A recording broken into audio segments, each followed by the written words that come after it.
Olá a todos, eu sou Thales Silveira, coordenador de comunicação do Instituto Brasileiro de Infraestrutura, e estamos começando mais um InfraCast, o podcast da Frente Parlamentar Mista de Portos e Aeroportos.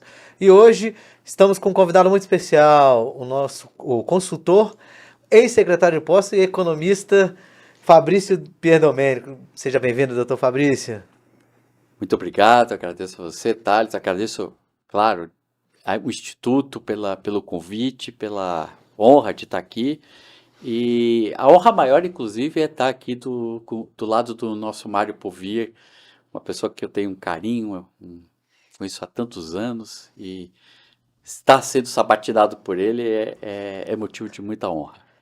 A honra é toda nossa, inclusive, sim, compartilho de toda esses votos ao hoje meu presidente e presidente do Instituto Brasileiro de Infraestrutura, Mário Povia. Seja bem-vindo, Mário. Obrigado, Thales. Fabrício, uma honra ter você aqui. Você que até pouco tempo estava no comando aí dos portos, né, como secretário nacional de portos.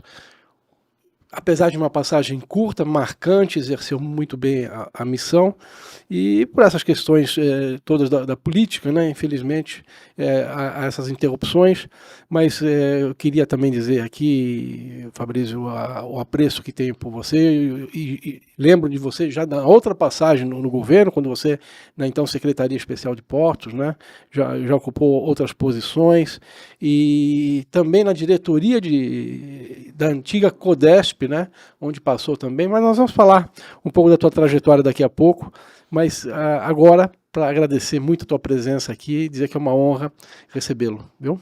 A honra é toda minha, Mário, pode ter certeza.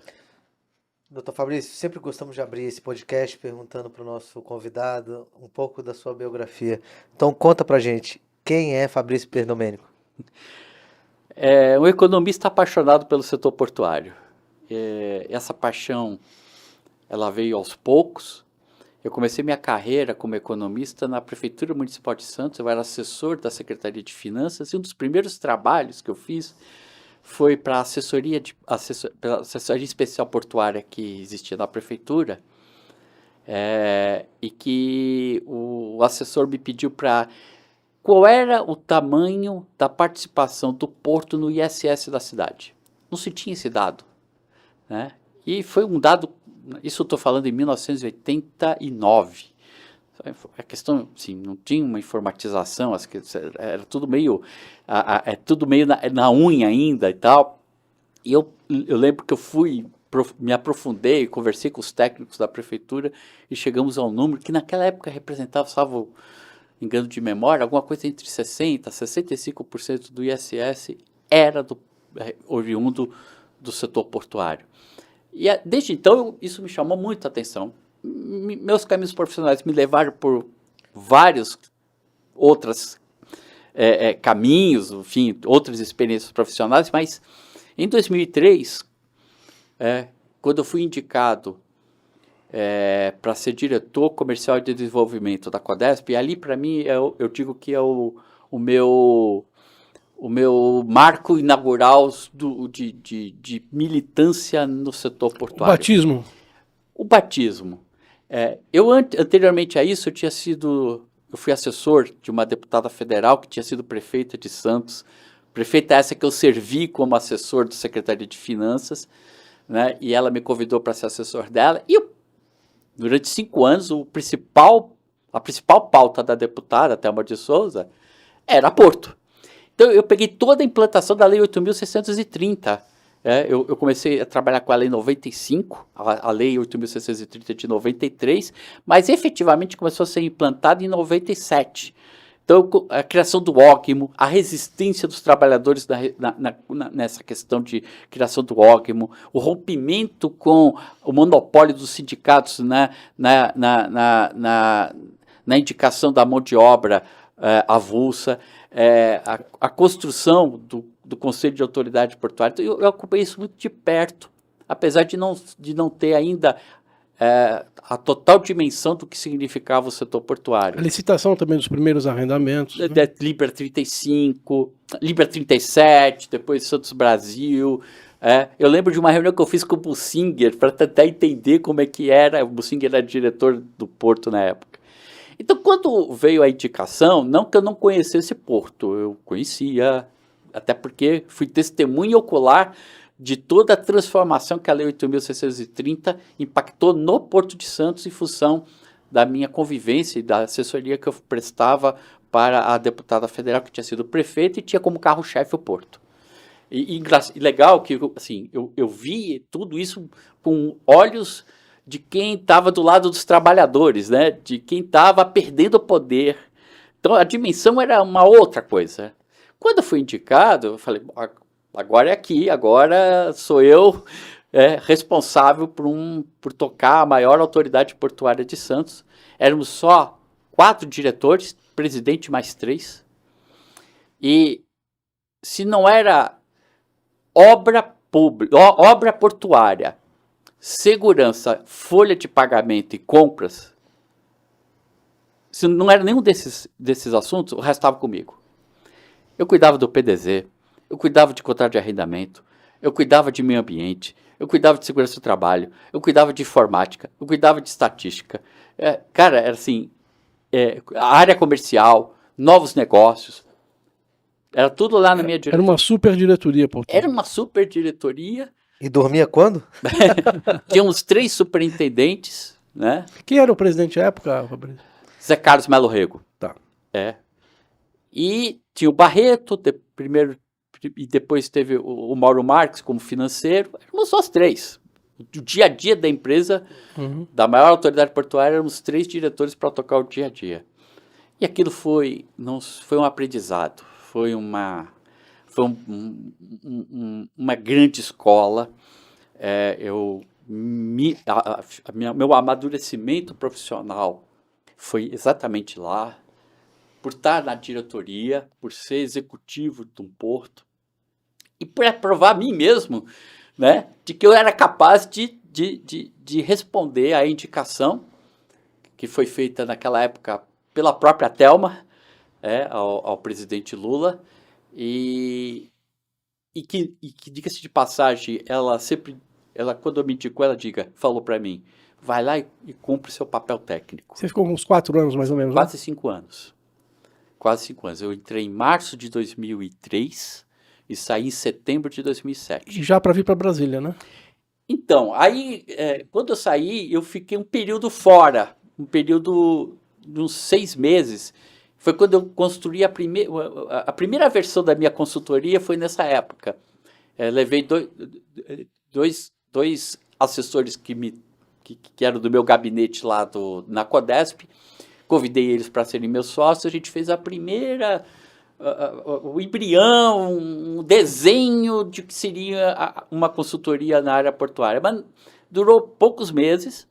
Aí veio o convite do Pedro Brito para eu ser secretário, o nome correto é secretário de Planejamento e Desenvolvimento Portuário. Tinha a Secretaria Especial de Portos, na época assim chamada. Status de ministério. Né? Status de ministério, mas ligada à presidência da República. Ela tinha 2 secretarias, no começo, inclusive, chamada de subsecretarias. Eu era subsecretário. Depois, quando virou Secretaria de Portos, a nomenclatura virou Secretaria de Planejamento e Secretaria de Infraestrutura. Eu era o secretário de Planejamento. E a gente conseguiu fazer coisas assim. Primeiro, tínhamos um comandante que eu tenho um apreço enorme por ele até hoje, que é o Pedro Brito. Sim. Ele fez uma excelente gestão técnica, conseguiu, acho que por um período mais longevo, conseguiu, comparado talvez com a gestão do Tarcísio, de ter diretorias extremamente técnicas. É verdade. Né? Então você tinha pessoas que depois se notabilizaram na iniciativa privada, o Clítio, por exemplo, então tem o de Bela, vários deles depois foram para a iniciativa privada. Sim. Né? Zé Roberto Serra, todos eles eram gestores. Rezano. O Rezano estava comigo. Sim. O Rezano estava comigo lá na secretaria. A tua equipe também fez aí grandes nomes, né? Sim, por exemplo, o Rezano é um deles, né? E aí eu virei secretário, a Secretaria Especial de Portos tinha 1 ano, mais ou menos. O Pedro Brito me convidou, quero substituir o secretário que está aqui e tal, enfim, motivos lá que eu não vou entrar aqui no detalhe, mas aí veio o convite, eu assumi essa secretária. Foi quando eu conheci o Mário Povia. O Mário era assessor de diretoria já na ANTAC, Positivo. né? E a gente tinha uma relação, a gente sempre estava conversando, sempre estava discutindo alguns temas. Foi um momento de transição. Eu vou dar um exemplo de transição. Até 2008, quem nomeava o presidente dos CAPs era a ANTAC. Isso. Certo? E aí, quando surgiu a Secretaria Especial de Portos, o Pedro Brito entendeu de que quem deveria nomear os CAPs seria o Poder Executivo, o Poder Concedente, né, aquele que fazia a política pública. Eu lembro que foi um momento de estresse, inclusive, entre ANTAC e Secretaria Especial de Portos, mas que se normalizou, né? E eu fiz parte da primeira leva de indicação da Secretaria para a presidência de CAP. Eu fui indicado para ser o presidente do CAP do Porto de Fortaleza, que era a terra do ministro. O ministro falou, preciso de alguém com experiência para cuidar daquele CAP, porque é minha terra, é minha cidade, é onde eu passo o fim de semana, não quero ter dor de cabeça. Nessa época o CAP era deliberativo, né? Era Assim, deliberativo, então- 8.630. Isso. 8.630. Então eu assumi a presidência do CAP de Fortaleza, né? Foi a época que o Aquino assumiu a presidência do CAP de Santos. Então ali houve em alguns portos o ministro escolhia não algum servidor da secretaria, mas alguém ligado à comunidade, local, né? Foi assim, acho que em Bituba, foi assim em Santos, teve outros casos. Acho que Rio Grande também. Rio Grande, Mas em Santos foi emblemático porque foi nomeado o Dr. Sérgio Aquino, que na época era secretário municipal de Portos. Exatamente. Então, assim, e lá foi a época do PAC, né? Nós tínhamos o PAC, o primeiro PAC 1. E também o Plano Nacional de Dragagem. Então, dentro do PAC 1 você tinha o Plano Nacional de Dragagem, que era uma revolução. Pela primeira vez na história, a dragagem, ela foi, por força de lei que tinha sido mudada em 2007, ela deixou de ser apoio portuário para ser serviço portuário. Exatamente. E essa, parece bobagem, mas essa mudança de nomenclatura, de percepção, permitiu, por exemplo, que a gente fizesse licitações internacionais, permitindo que empresas internacionais participassem da dragagem. Quando era de apoio portuário, era restrito às empresas nacionais. EBNs. As EBNs. E caía na regra da Lei 9432, né? Portanto, você era obrigado a contratar empresas nacionais, salvo a hipótese de não ter embarcação. Quando isso foi considerado... caiu fora, né, e legitimamente, porque a draga não movimenta a carga, efetivamente, né, aí entrou na excepcionalidade, vamos dizer, entre aspas, né, e aí a regra da circularização deixou de ser necessária. E tinha uma lei específica. Foi. Teve uma alteração legal para isso. Teve uma alteração legal para isso de 2007, finalzinho de 2007. Então, a gente teve a oportunidade de estruturar as primeiras licitações no Programa Nacional de Dragagem 1, trazendo empresas internacionais. Então, as 6 maiores empresas do mundo, mais as 4 maiores empresas do mundo, mais uma empresa chinesa, mais as nacionais, que continuaram também participando das licitações. Eu cheguei a coordenar 10 obras de dragagem simultâneas no país. Simultaneamente 10 obras acontecendo no país. Então, foi um momento muito legal. Mas teve o Plano Nacional de Dragagem, teve o PAC Copa do Mundo, foi quando a gente conseguiu recurso para construir os terminais de passageiros nas cidades sedes de jogos da Copa do Mundo e que tivesse porto. Aí entrou nessa conta Rio, Santos, Recife, Fortaleza, Natal. Então a gente conseguiu recurso. Salvador, para terminais de passageiros ali. Conseguimos também recurso via PAC para o Porto Sem Papel, que aí, sob a liderança do Rezano, que era da minha equipe, e que hoje, né, ocupa um espaço importante na iniciativa privada. O Rezano tinha acabado de sair da Marinha, era um oficial de Marinha. Quando eu cheguei lá, ele era assessor da secretaria, então eu herdei ele como meu assessor, mas rapidamente A gente fez uma amizade e estabeleceu uma relação de confiança que quando houve uma oportunidade, eu nomeei ele diretor, e ele era o responsável pelo Porto Sem Papel. Então, se hoje existe o Porto Sem Papel, se hoje a gente avançou nessas questões de desburocratização, muito se dá pelo empenho que o Rezano teve na época como diretor, orientação do do ministro, orientação nossa, mas foi um desafio, porque também era quebrar paradigmas que até então eram aparentemente indestrutíveis. Então foi uma série de coisas, cara, que a gente fez na Secretaria, na Secretaria de Planejamento, e eu acho que de todas que eu fiz, para mim a mais importante foi a criação do Plano Nacional de Logística Portuária, o PNLP. Foi uma parceria com a Universidade Santa Catarina, né? Santa Catarina, com o Labtrans, e que se hoje temos o nível de planejamento que nós temos no setor portuário, nasceu ali. Então, por exemplo, o conceito de plano mestre nasceu ali. Nós trouxemos, a universidade trouxe o Porto de Roterdã como uma espécie de apoio para dar suporte, inclusive foi o próprio Porto de Roterdã que trouxe esse conceito de plano mestre. Falou, não, tem que ter um plano mestre.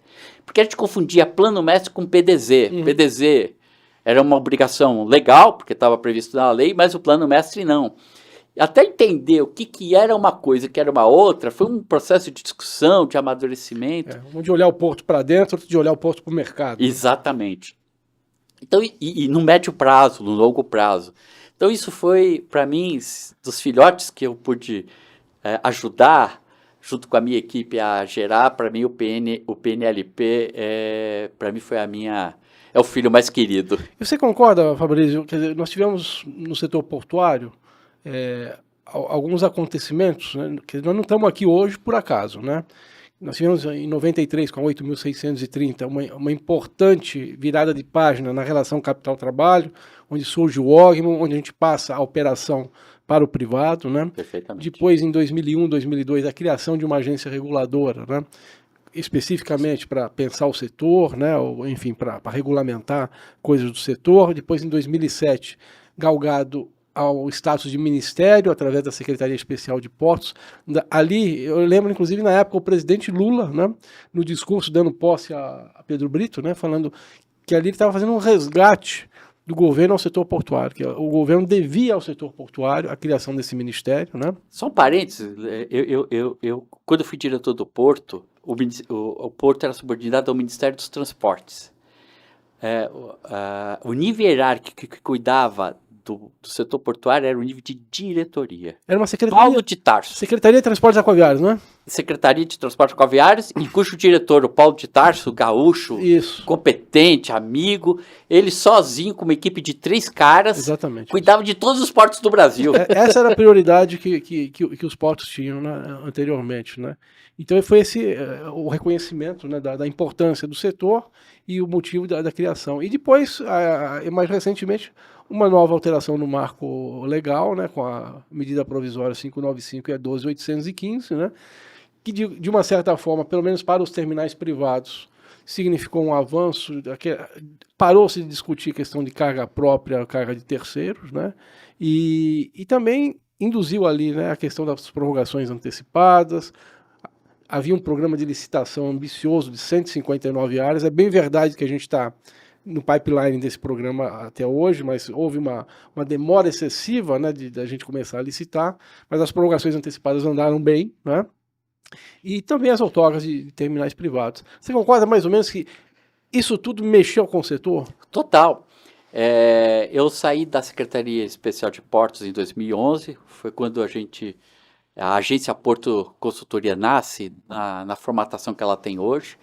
Eu e meus sócios começamos a trabalhar nessa parte de consultoria, principalmente ligada à área econômica, às renovações de contrato. Tanto é que eu digo que eu sou o número 2, eu sou nosso cliente, o segundo contrato de renovação antecipada assinada pelo governo foi da ADM, primeiro foi da AGEU, o segundo foi da ADM, e a gente que estava... Então ali foi um processo de aprendizado com a agência reguladora, aí o Mário já era diretor, Foi um processo de aprendizado de várias mãos, a gente aprendendo a fazer esse negócio. O próprio EVTEA, que era o instrumento que daria origem a uma a equação econômica financeira desses contratos foi amadurecendo, os primeiros eram horrorosos. Né? Quando existia, né? Quando existia. Então, a gente de 2013, da lei, entre a promulgação da lei até a gente entrar em uma fase de linha de montagem, eu digo linha de montagem para arrendamento, tivemos uma curva de aprendizado que foi até 2018, 2019. Mas o que é interessante, que depois dessa curva, e é só olhar os editais que saíram em 2015, os de 2016 eram diferentes dos de 2015, os de 2017 eram diferentes dos de 2016, e tudo isso numa evolução regulatória, uma equipe, não porque o Mário está aqui, mas a equipe da ANTAC sempre foi uma equipe muito técnica, liderada por diretores técnicos importantes, e a gente foi amadurecendo, o processo foi amadurecendo. Tanto é que hoje arrendamento, a gente não discute mais arrendamento. Está em linha de produção. Conseguiu produzir o estudo, né? Enfreciar, conseguiu produzir o estudo, manda para a ANTAC, a ANTAC manda para o TCU, volta, licita e acabou. Virou linha de produção mesmo, não tem um segredo, não tem mais o que aprender nos processos de arrendamento. Pelo menos é a minha percepção. Fabrício, eu acho que parece que a discussão hoje, né, os principais desafios hoje do setor portuário, né, estão muito mais vinculados para fora da poligonal, que eu estou falando para fora, assim, no sentido figurado, né? Porque o canal de acesso está dentro, né? Mas eu digo nos acessos propriamente dos portos do que propriamente na ocupação espacial de áreas, né? Exato. E também na questão da gestão, né? A gente sabe a dificuldade que as autoridades portuárias têm de executar orçamento, essa questão toda, né? Como é que você vê? E manter os seus principais, os seus dirigentes. Técnico, né? um corpo técnico também. Há também um turnover muito acentuado nessa questão, né? Como é que você vê? Você está otimista com relação a isso? Às vezes dá um desânimo? Como é que... Fala um pouco para a gente.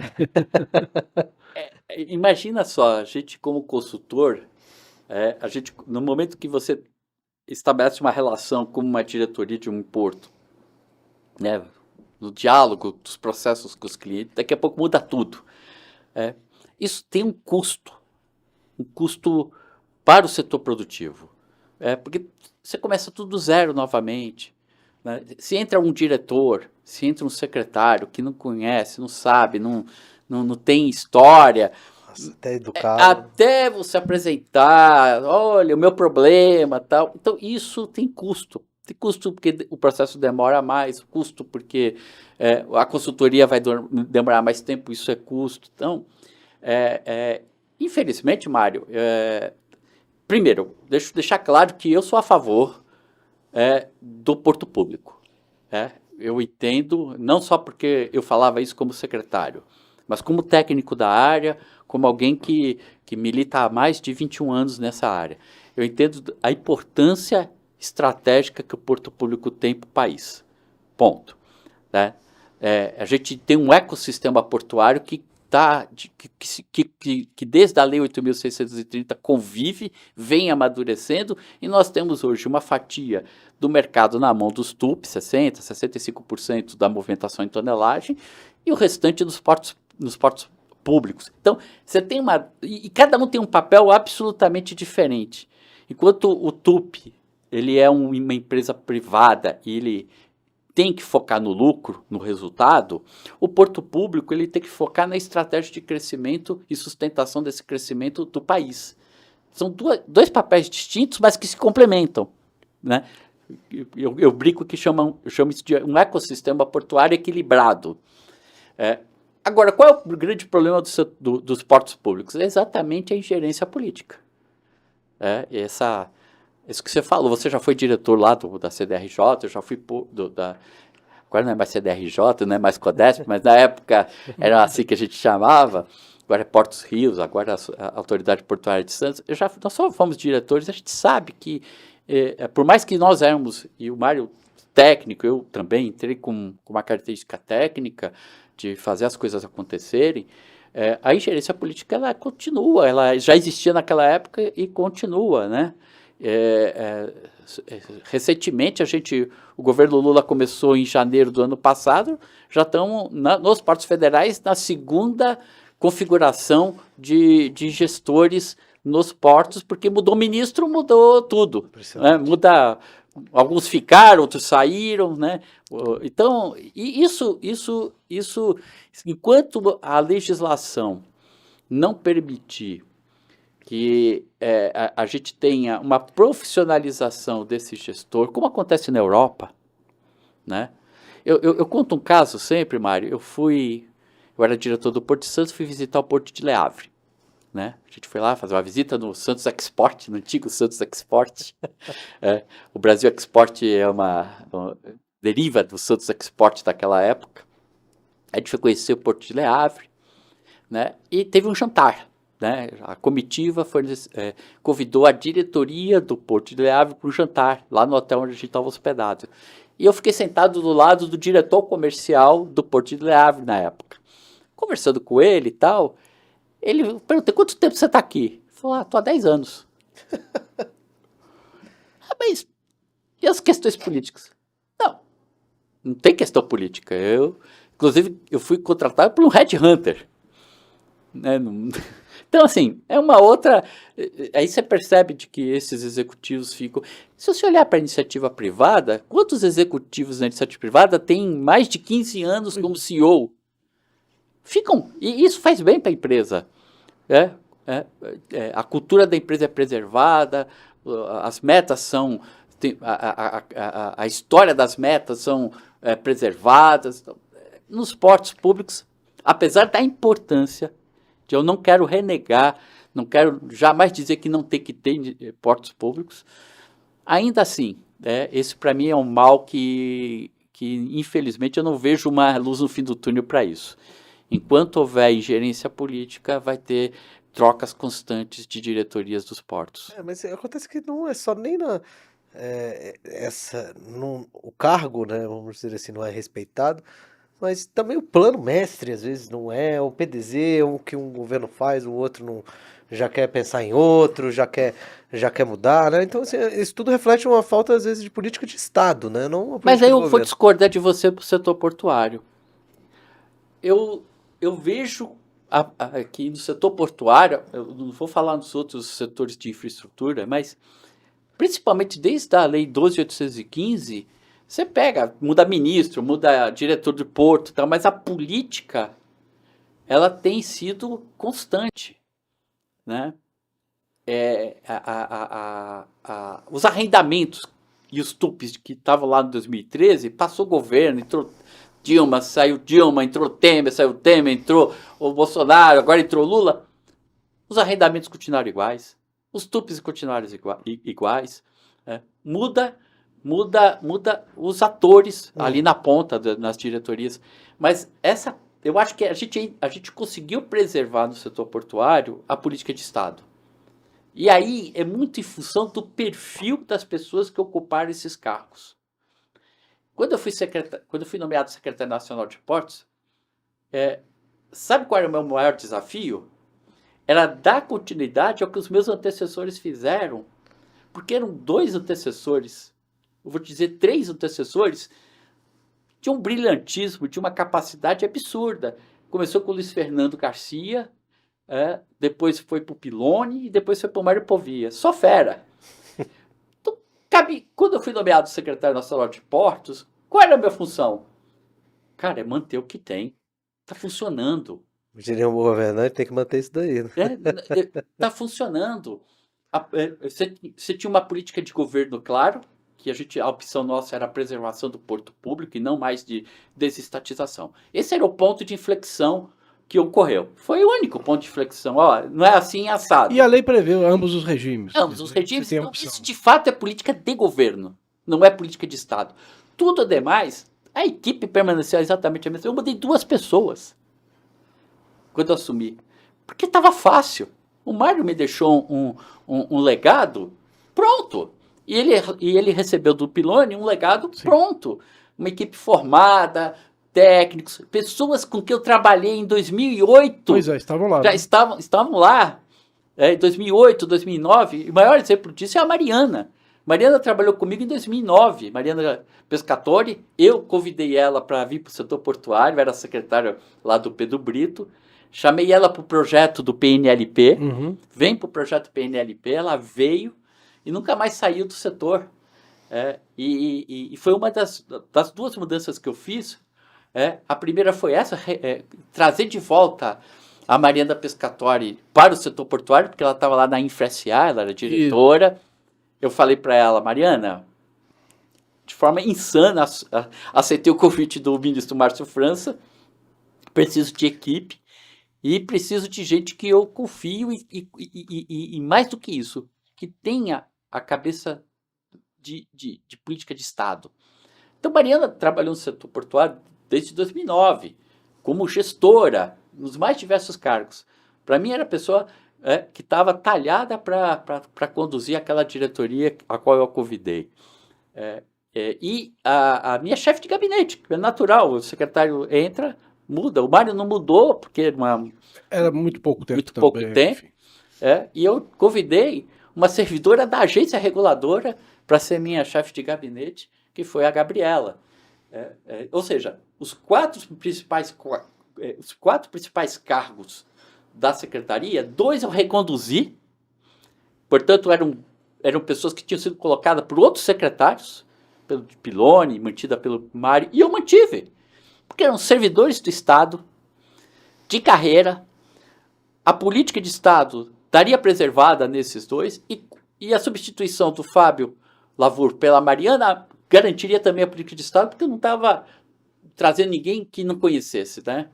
E a Gabriela era muito mais aquela visão de quem foi superintendente de fiscalização, eu brincar assim, fiscaliza, não deixa vir na bola quadrada para mim, né? Ela era a porta de entrada de todos os processos.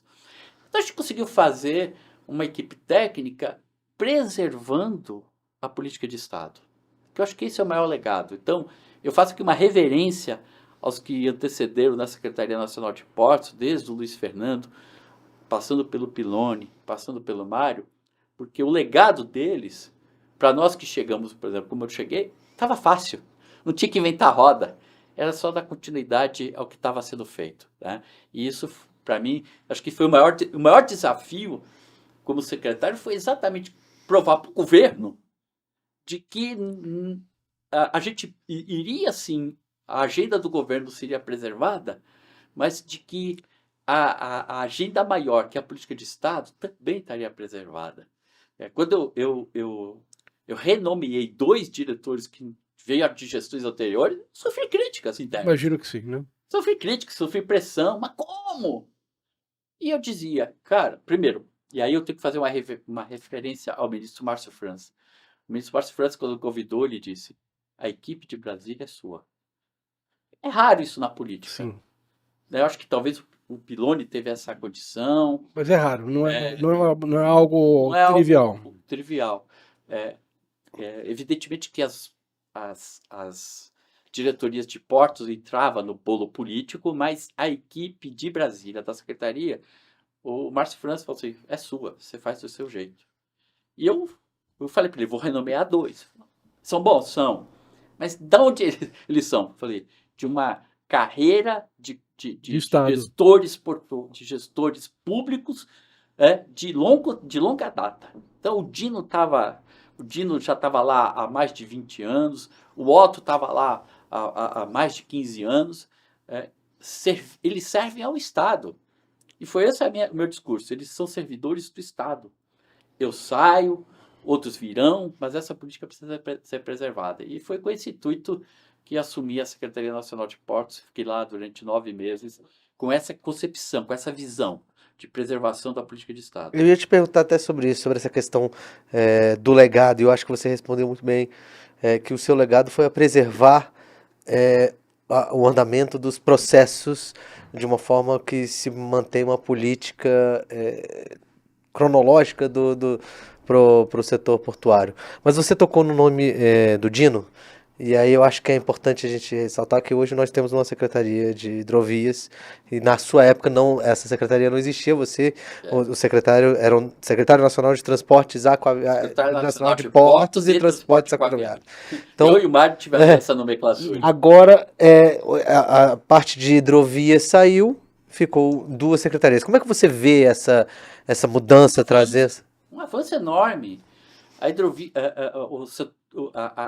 o modal hidroviário nunca foi levado a sério nesse país. Nós não temos, literalmente falando, nós não temos uma hidrovia sequer no país. Nós temos rios navegáveis. Que é muito diferente entre ter um rio navegável e ter uma hidrovia. Né? Você vai lá no Mississippi, aquilo é uma hidrovia. Aqui são rios navegáveis, isso quando não tem seca. Sequer tem um gestor, né? Não tem um gestor. Então, lá atrás, o Márcio França já falava da criação da secretaria, e aí a preservação dessa ideia pelo ministro Silvio foi ótima, e a nomeação do Dino foi melhor ainda. Né? Então, assim, eu fiquei muito feliz de ser o Dino, que eu acho que ele é um dos caras no Estado brasileiro que mais conhece de hidrovia, que mais conhece de fundo de marinha mercante, que mais conhece desses aspectos da navegação. O Mário teve o Dino como diretor, eu tive o Dino como diretor, e era um ponto de segurança, né, Mário? A gente sabia que o que vinha de lá vinha bem estruturado, vinha bem pensado, né? Então, para mim foi um grande avanço, e espero que agora a Hidrovias, cujo poder concedente é a agência reguladora, diferentemente de portos, é a agência reguladora, que essa dobradinha da política pública com o poder concedente na agência possa, de fato, a gente ter os primeiros contratos de concessão das hidrovias no país. Você torce por essa manutenção, então, para que o poder concedente das hidrovias continue... Na agência? Sim, não tenho nenhum problema com isso, não. O setor portuário é um ponto fora da curva, porque todas as demais infraestruturas, o poder concedente são as agências. Na energia é assim. Na aviação civil, aviação civil. Eu não lembro de nenhuma outra infraestrutura cujo poder concedente não seja agência. O porto, porque a lei portuária ela antecede, inclusive, a própria agência. A lei portuária é de 93 e a agência é de 2001. Então, eu não sei se essa é a explicação, Mário. Não é. Na verdade, foi em 2013 que isso mudou. A ANTAC era ainda poder concedente dos TUPs. Mas até 2013. Dos arrendamentos nunca foi. Não, os arrendamentos... Eram as autoridades portuárias. Eram docas. Eram as autoridades portuárias. É isso que eu sei. Porque assim foi feito na Lei 8.630. Definiu de que o poder concedente era a autoridade portuária, o conceito novo, inclusive, de autoridade portuária que a lei trouxe, porto organizado, autoridade portuária. E em 2001, quando surge a ANTAC, né, os TUPs, o poder concedente era ANTAC, acho que as hidrovias já era ANTAC já na época, também, já. Exceto arrendamentos, certo? O arrendamento nunca foi considerado concessão em sentido estrito, né? Não. Na verdade, ele, quando muito, você poderia classificá-lo como subconcessão, né? Exato. E o poder concedente sempre teve essa visão de concessão em sentido estrito, né? Então é concessão do aeroporto, é concessão da ferrovia, é concessão da rodovia, né? E isso acabou ficando no pacote das agências. Exato. Né? E o arrendamento era uma coisa assim que a gente acabou pegando, inclusive, o modelo de EVTEA, importado das concessões. O arrendamento não tem a tarifa, né, subjacente. Né? Então ficou, preço livre, né? Então ficou mais ou menos assim, um modelo emprestado, né, que nunca foi muito bem compreendido pelo mercado, verdade seja dita. Então havia muita crítica dos preços dos arrendamentos serem livres e não fazia sentido tabelar realmente. Né? Mas, enfim, agora eu queria saber de você, Fabrício. Nós temos aí uma comissão cuidando aí de uma revisitação na lei dos portos, né? Já nomeada desde dezembro passado. Você está otimista com relação a isso? Você acha que é um caminho bom revisitar a lei? Fala para a gente um pouco da tua percepção com relação a isso. Primeiro de que o fato de ter se criado uma comissão, a iniciativa privada pode ser ouvida. E aí, para mim, o grande problema da Lei 12.815 foi a forma como ela nasceu. Ela nasceu por medida provisória, 595 de Exato. novembro de 2012.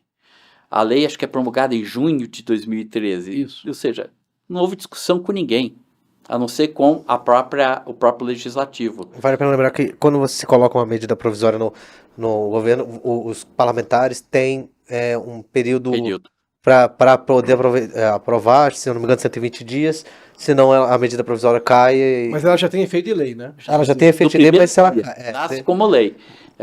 Eu acompanhei, foi uma das sessões mais longas da história da Câmara, a aprovação da Lei 12.815. Eu madruguei aquela noite olhando na TV Câmara, acompanhando, né, era meu ofício como consultor. Então, acho que a primeira coisa que a gente tem de positivo, Mário, é o diálogo. É que essa comissão, que fez várias audiências públicas, né, ouvindo o privado e seus representantes, suas associações, o instituto, entendeu? Os trabalhadores. Trabalhadores. Então, todos foram ouvidos. Então, esse grupo técnico que está recebendo esses inputs são todos também muito qualificados. Não tem nenhum neófito ali na comissão. Todos são, de alguma forma, iniciados nesse debate portuário, seja na área trabalhista, seja na área regulatória, mas não tem novato ali. Então, é de uma alta qualidade técnica. Então, eu tenho que estar otimista com isso. Pela forma como está sendo conduzida, pela oportunidade de se ouvir. É óbvio que o papel aceita tudo e está indo umas propostas que não tem sustentação na nossa legislação. Você não tem pé nem cabeça. Não, pé e cabeça tem, porque é legítimo o que está sendo proposto. As entidades estão propondo de forma muito legítima. Se cabe ou não na legislação, se isso fere a Constituição ou não, se isso fere o arcabouço legal que envolve toda a lei de portos, é uma outra discussão que essa comissão vai ter que filtrar. Ele vai filtrar. Agora eu estou muito otimista de que avanços ocorrerão, principalmente no processo de facilitação de investimento. Eu acho que esse é o grande mote. A lei ser um facilitador para investir. De que o arrendamento se aproxime no que puder, no que a lei, dentro do arcabouço legal, permitir, que o arrendamento se aproxime dos TUPs na gestão dos seus contratos, na gestão dos seus negócios. Porque a gente tem uma excelência que são os TUPs. Na verdade, chama TUP, mas eu chamo ele de portos privados.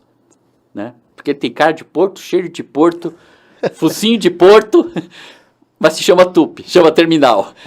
É um porto privado, classificado pelo Banco Mundial, né? Fully Privatized Ports.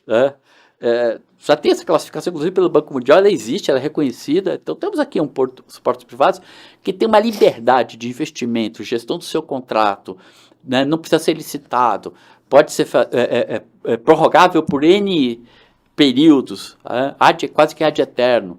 Então, assim, essa facilitação, não tem ógimo, essa facilitação, a gente tem que aproximar o arrendamento desse modelo, e não o TUP no modelo de arrendamento. E eu acho que isso está claro para a comissão. Então, eu espero avanços. Eu não tenho a ingenuidade de achar que vai mudar, de haver um cavalo de pau, porque além de podemos sair com uma excelente proposta, mas isso ainda passa pelo crivo da Câmara e do Senado, e a gente sabe que a gente só sabe como entra, nunca sabe como sai, então tudo pode acontecer, mas eu quero crer que a gente terá bons avanços regulatórios da legislação, olhando a facilitação para o investidor, com esse perfil, com esse olhar.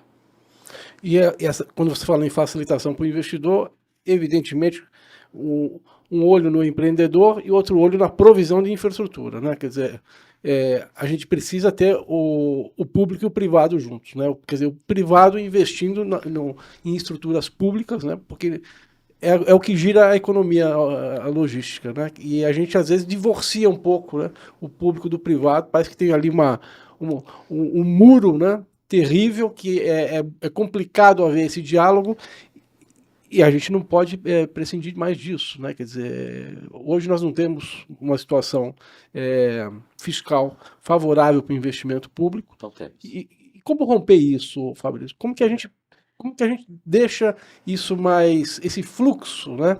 Nessa relação PPP, né? Por que PPP federal não avança? O que está acontecendo? Pois é. Só para ter um exemplo do que você está falando, Mário, uma das primeiras missões que eu fui designado como secretário nacional de portos é fazer uma carteira PAC para portos. Simplesmente não se tinha projetos, né, das autoridades portuárias e do próprio poder público de investimento em infraestrutura com dinheiro público. Tinha. A gente teve uma dificuldade enorme de garimpar coisas mais ou menos amadurecidas para trazer para o PAC. Tanto é que se você olhar o PAC Portos, sei lá, 70%, 80% do que está ali é privado. Muito pouco de infraestrutura pública, de investimento público em função da crise fiscal, em função de tudo que a gente está passando. Agora, não dá para abrir mão desses investimentos. Quer dizer, o poder público vai ter que se virar. Em 2007, eu ainda era diretor do Porto de Santos, o Pedro Brito tinha acabado de ser nomeado ministro. Julho de 2007.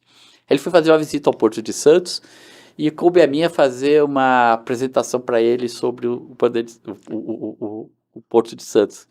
E com aquela inteligência aguda do Pedro Brito, aquela capacidade de provocar cirurgicamente, ele olhou para mim e falou: diretor, me resuma em uma única palavra o maior problema do Porto de Santos. Eu acho que foi um desafio que ele colocou para dizer: esse cara não vai responder. Eu olhei seriamente para ele e falo: fácil, ministro, acesso. Isso em 2007. E acesso acesso terrestre, acesso ferroviário, acesso rodoviário, acesso. Acesso marítimo, canal, acesso ferroviário, falta de... Tudo fazia falta naquela época. E passados quase 20 anos, 15 anos aí, se você me perguntar qual é o maior problema dos portos brasileiros, eu vou continuar dizendo: acessos. Porque o investimento na superestrutura está resolvido desde 93 com o Landlord Port implantado no país, com os arrendamentos, com a passagem da movimentação e da operação de carga para a iniciativa privada. Está resolvido. Você pega qualquer terminal nosso, Mário, você sabe disso, qualquer terminal nosso, compara com... pega um terminal lá no Porto de Santos, qualquer terminal, granel sólido, granel líquido, contêiner, e compara com um porto europeu do mesmo tamanho, você vai perceber de que os nossos terminais estão no estado da arte. Não deve nada a ninguém. Produtividade, equipamento, modernidade. Onde que a gente peca? Onde que os portos têm pecado? Né? Nos acessos. E aí não tem como você fazer muita coisa. Um primeiro embrião, que começou inclusive na sua gestão, e eu, quando virei secretário nacional de portos, abracei com força, foi estudar a possibilidade de um dos acessos, que é o acesso marítimo, o aquaviário, ser concedido para iniciativa privada. Você estava lá quando começou esse estudo lá de Paranaguá, você não pôde... Começou ainda, verdade, você ainda começou com o Pilone. E a gente deu continuidade. E eu dei continuidade. Eu abracei e falei, é aí. Então, essas coisas eu acho que a gente pode pensar como alternativa à incapacidade e à morosidade do Estado, do governo, de investir em infraestrutura. Né? Lá em Santos, na minha cidade, onde eu moro, resido, fiz toda a minha carreira profissional e fui diretor desse magnífico porto, nós estamos com um problema seríssimo. O acesso rodoviário está entrando em colapso. Inclusive atrapalhando a mobilidade urbana, né, dos munícipes ali, né? Total. dependendo do dia e da hora, quem vem de São Paulo para fazer qualquer coisa em Santos não entra na cidade. Vai pegar uma fila de 2 horas para entrar na cidade, porque em algum momento tudo afunila para a Anchieta, que é a única entrada da cidade de Santos, junto com o porto. Afunila e para tudo mesmo. E é impressionante que, assim, aí isso acaba por... já recai naquilo que a gente sempre já discutiu sobre a relação porto-cidade, né? Então, a cidade começa a achar que o problema dela é o porto, né? E na verdade não é. A cidade só é pujante por causa do porto. É o contrário, mas ela tem um outro total entendimento sobre isso. Aí a gente pega, e é algo que eu tenho falado bastante esse último ano, Mário, principalmente agora na qualidade de consultor, falta uma harmonização entre os 3 poderes que influenciam nesses acessos. Vou dar um exemplo, pegar Santos. Quem vai fazer a concessão da terceira via para chegar ao Porto de Santos? É o Estado. Quem vai fazer a gestão do trânsito dentro da cidade? É o município. Quem vai fazer a dragagem de aprofundamento? É a União. Se não tiver uma governança entre esses 3 entes... Então tem um pacto federativo aí. Uma governança, pacto federativo, uma concertação, sei lá qual for o nome, de assim, independentemente do partido, do governador, do presidente, do prefeito, temos que estar juntos. Isso é uma questão suprapartidária. Suprapartidária. E você sabe que isso é possível, porque quando a gente vê o exemplo do que está acontecendo no túnel do Porto de Santos, a ligação da margem direita com a margem esquerda, passando ali por baixo do canal, você tem um alinhamento do governo do estado, um alinhamento das 2 prefeituras e um alinhamento do governo federal. Então é possível ter esse alinhamento. É possível se trabalhar de forma conjunta. Isso vale para qualquer unidade da federação. Essa governança precisa existir, senão nós vamos continuar aqui, daqui 10 anos você vai me chamar para fazer uma entrevista e eu vou continuar dizendo, falta acesso, falta ferrovia, falta... Então precisa, porque a NTT é que faz a ferrovia, mas só se ela transcender o Estado. Se fosse dentro do Estado, é uma outra agência, agência local. Você vê como assim, tem tantas... Se não sentar, fizer um freio de arrumação para tudo, vamos sentar. O que você vai fazer? O que você vai fazer? Qual é o teu papel? Qual é o meu papel? Vamos pôr a mão na massa? Fabrício, você concorda que se a gente tivesse uma política pública, não é? E que ela pode ser de governo, não precisa ser necessariamente de Estado, mas uma política pública que tivesse uma visão holística, né? Por exemplo, vou pegar Santos como um cluster, né? E a partir dali eu faço um licenciamento ambiental holístico, né? Ou seja, pego o planejamento estratégico do porto, pego o PDZ do porto, né? O porto que tenho, o porto que quero ter daqui a 10, 15 anos, né?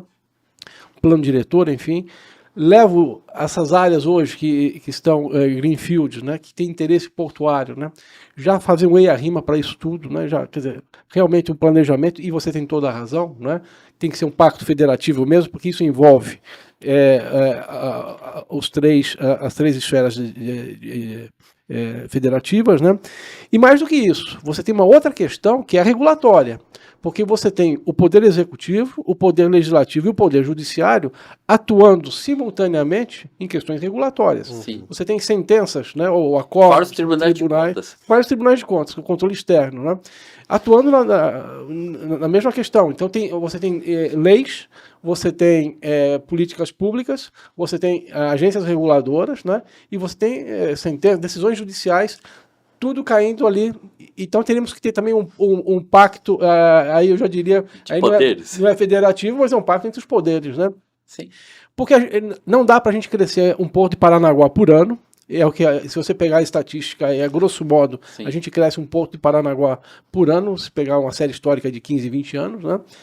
Para dar conta de um país pujante, né? Não só no agronegócio, na mineração, e o Brasil há de se reindustrializar, e essa política pública a gente tem visto o nosso vice-presidente, o ministro Geraldo Alckmin, trabalhando fortemente nisso, a própria Fiesp, enfim, né? E, cara, a gente tem que trabalhar, assim, tem que trocar esse pneu com o carro andando, né? Você acha esse pacto viável? E tem que ser por esse pacto. Não consigo enxergar um outro caminho, né? Viável, não sei se porque as indiciocracias das pessoas, dos poderes, cada um quer preservar a sua fatia de poder. Então, a gente tem visto, por exemplo, um protagonismo do judiciário que não deveria existir. A gente vê um protagonismo do Ministério Público que não deveria existir. Então, isso conflita. Então, a gente precisaria, sim, esse pacto, a gente precisaria estar alinhados, mas eu não sei, nesse momento eu não vejo essa perspectiva. A Câmara e o Senado desalinhado com o governo federal, por sua vez o Judiciário desalinhado, os Supremos desalinhados com todos. Então, assim, eu não sou muito otimista nisso, apesar de entender de que esse é o único caminho. Porque se a gente continuar cada um puxando para um lado, a inércia ela vai se sobrepor. Então, eu não vou, duas forças puxando para lados opostos, na mesma intensidade, uma estagnação, né? Exato. Então é melhor conseguir puxar um mais forte do que o outro. Mas aí, se tem um mais forte que puxa, também não dá. Tem que parar de tensionar. Não vou mais tensionar. Ou seja, os movimentos por um único sentido, Exatamente. de convergência. Exatamente. Sem dúvida. Eu acho que a gente já está chegando a um momento bem crucial aqui. A gente ainda não falou sobre todas as políticas. Não tem que fazer um outro podcast. De Navegue Simples, que eu acho que o Fabrício tem muito a falar sobre isso, né? Eu vendo vocês dois conversando, confesso que passou um filme aqui na minha cabeça, porque eu vi vocês lá, eu pude acompanhá-los, e foi assim, uma grande honra mesmo tê-los ali. Só tenho a agradecer pessoalmente, de coração, para os dois. Mas, doutor Pedro Domênico, prometo que vamos fazer um outro podcast. Te convido já deixo o convite aí. Imagino que o Mário também queira participar desse. Desculpa se eu fui prolixo. De maneira nenhuma. É que o tempo passa muito rápido mesmo. Passa muito rápido. Eu vou deixar agora o espaço para suas considerações finais. Foi uma honra estar aqui. É muito bom dialogar com quem entende do nosso setor, né? E aí o meu privilégio é ter dois profissionais que sabem o que falam, sabem o que entendem do que está sendo discutido. Reafirmar minha admiração por você, Mário Povia. Obrigado. Uma admiração que não é de hoje, uma admiração que vem desde 2008, quando eu o conheci. E dizer que estou à disposição. A gente que é velho, né, Mário? A gente tem muita história para contar. Experiente, né? Experiente. Eu já estou encarando a realidade. Eu sou velho mesmo. A gente tem muita história para contar e às vezes o tempo não dá. Então, eu espero mesmo voltar aqui para a gente continuar batendo esse papo, falando do nosso setor, que é o setor portuário. E dizer mais uma vez, sou um economista esforçado que é apaixonado pelo setor portuário. Esse sou eu. Dá muito para ver a sua paixão pelo setor portuário. Mário, suas considerações finais, por favor. Fabrício, é só agradecer a tua presença aqui. Uma honra para nós recebê-lo aqui. E dizer que você tem já um nome na história, né, um legado, né, não só em Santos, né, na sua passagem pela autoridade portuária, mas também pelas suas duas passagens pelo Ministério, em momentos distintos, mas não menos importantes, cada um a seu tempo, né? E quem sabe não haverão outras passagens por aqui, porque tudo isso é muito... mas não digo... mas as coisas são assim mesmo, né? A gente não... Esses avisos a gente recebe como missão, né? A gente não sabe realmente, mas enfim, eu acho que o mais importante, né, é sempre a gente estar postos aí para dar a nossa contribuição, seja em que posição for, né? Na iniciativa privada, para o legislativo, para o executivo, seja na esfera federal, estadual, municipal, né? Sempre haverá muito a contribuir e o setor é muito grato, acredite nisso, pelo legado que você deixou e, quiçá, venha deixar ainda aí no futuro. Obrigado por estar aqui com a gente, viu? Eu que agradeço. Obrigado, doutor Pedro Domênico. Com isso, encerramos mais um InfraCast. Curta, se inscreva no canal, acompanhe as redes sociais, porque nós seguimos em busca de uma infraestrutura forte no país.